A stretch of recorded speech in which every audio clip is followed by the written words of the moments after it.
In the shadow-laden corridors of human relationships, Carl Jung revealed a profound and unsettling truth. Those who dwell closest to our hearts often harbor the deepest, most carefully concealed resentments. Jung wrote, "Everything that irritates us about others can lead us to an understanding of ourselves." But what happens when that irritation transforms into something darker?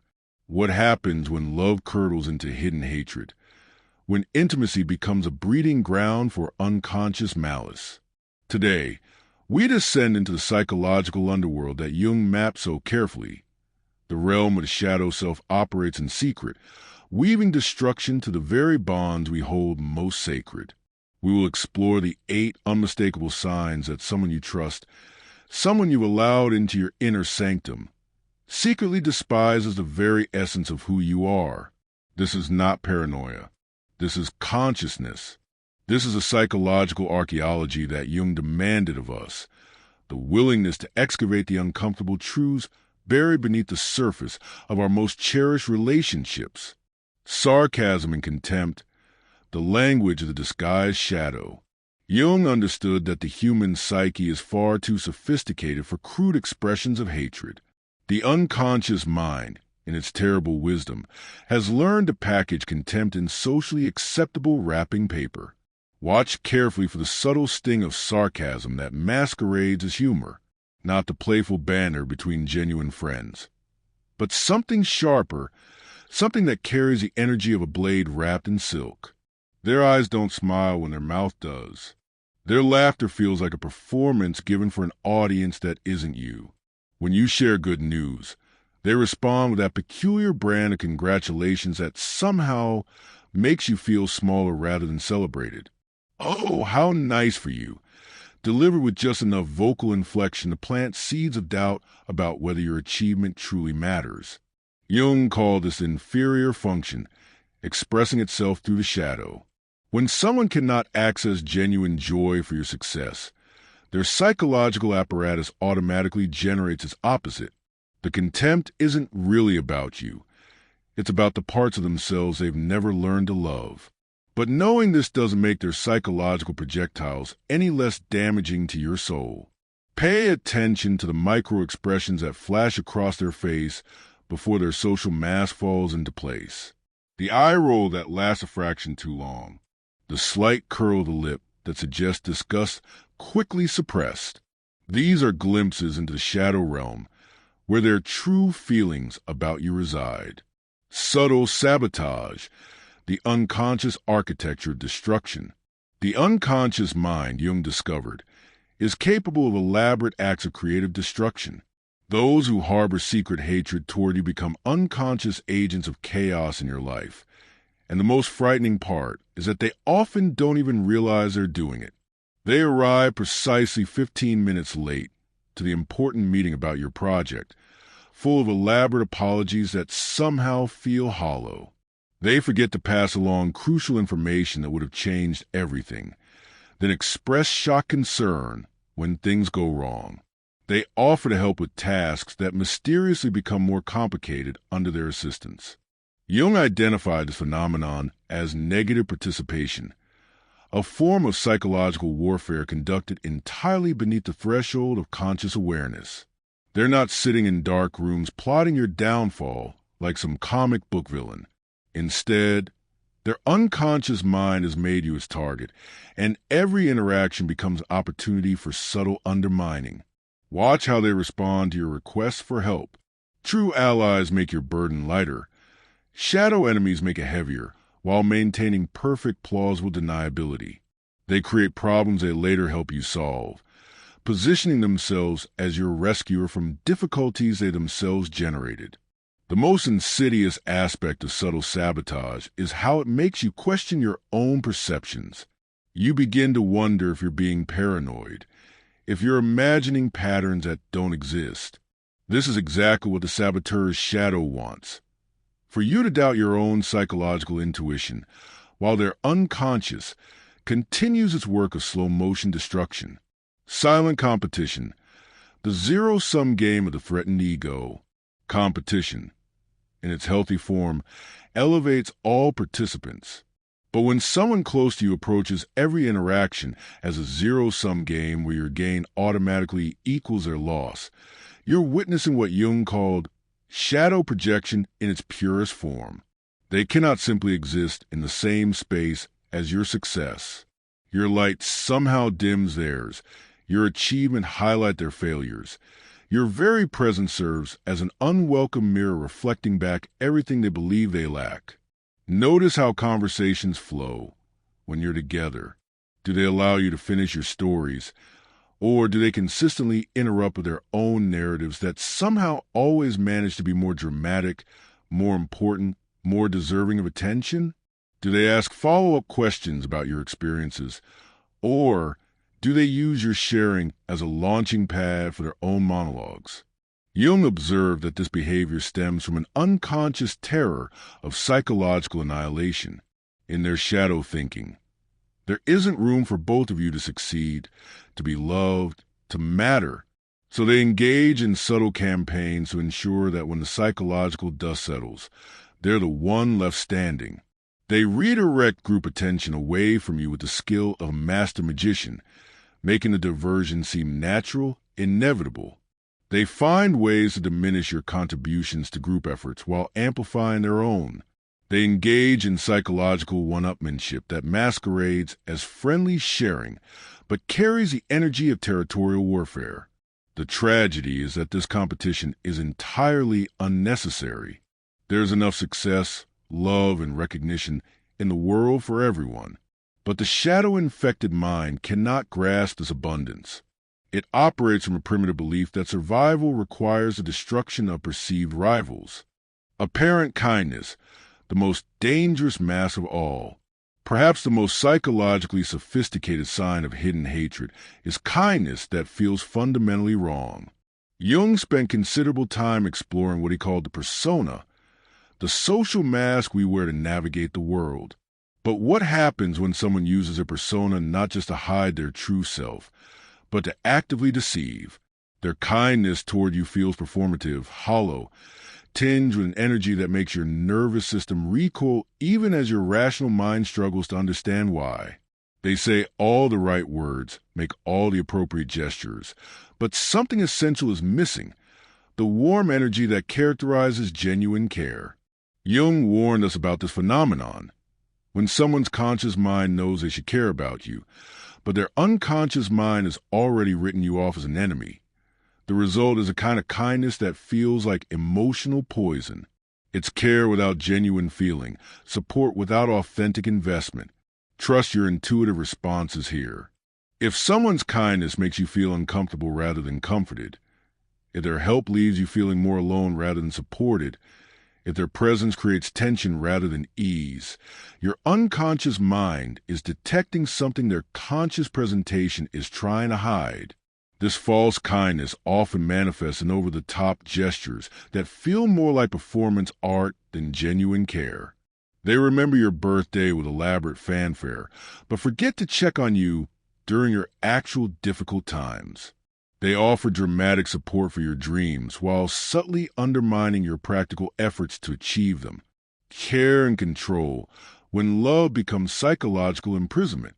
Jung recognized that the shadow often disguises itself as its opposite.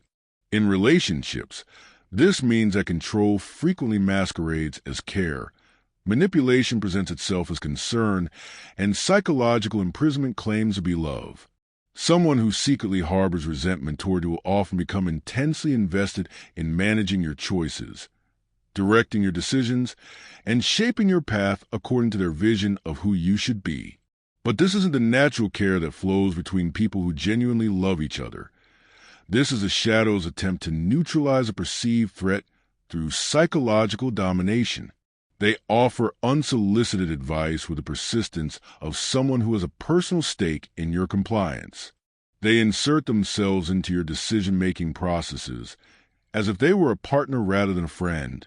They become emotionally dysregulated when you don't follow their guidance, responding with hurt, anger, or withdrawal. Jung would recognize this as the shadow's attempt to resolve its own psychological conflict. Since they cannot consciously acknowledge their hatred, they instead try to transform you into someone they could genuinely care about. If they can control you enough, shape you enough, direct you enough, perhaps they can eliminate the qualities that trigger their unconscious resentment. The tragedy is that true love moves in the opposite direction. Authentic care seeks to liberate the beloved, to support their authentic self-expression, to celebrate their autonomous choices even when we might have chosen differently. Shadow love seeks to imprison, to diminish, to reshape according to its own psychological needs. Pay attention to how you feel after interactions with this person. Do you feel more free to be yourself or more constrained? Do you feel supported in your authentic expression or pressure to become someone else? Do you feel expanded by their presence or somehow diminished? Criticism and gossip. The shadow's campaign of character assassination. Jung observed that we hate in others what we refuse to see in ourselves. This psychological projection creates a particularly insidious dynamic when someone in your inner circle secretly resents you. They become fixated on your flaws, real or imagined, and cannot resist sharing their concerns with others. They position themselves as a reasonable friend, the one who truly understands your character defects and feels compelled to discuss them for your own good. Of course, they express worry about your choices, your relationships, your future, but always to third parties rather than directly to you. This isn't the honest feedback that flows between genuine friends. This is character assassination disguised as concern, reputation destruction masqueraded as care. They're systematically undermining your standing in your shared social circle while maintaining their own image as a loyal, worried friend. Jung would recognize this as shadow projection at its most destructive. Unable to face their own character defects, they project them onto you and then feel compelled to alert everyone else to these supposed flaws. Your successes become luck. Your talents become advantages you don't deserve.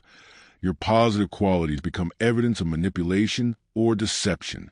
Listen carefully to how they speak about others when you're alone together.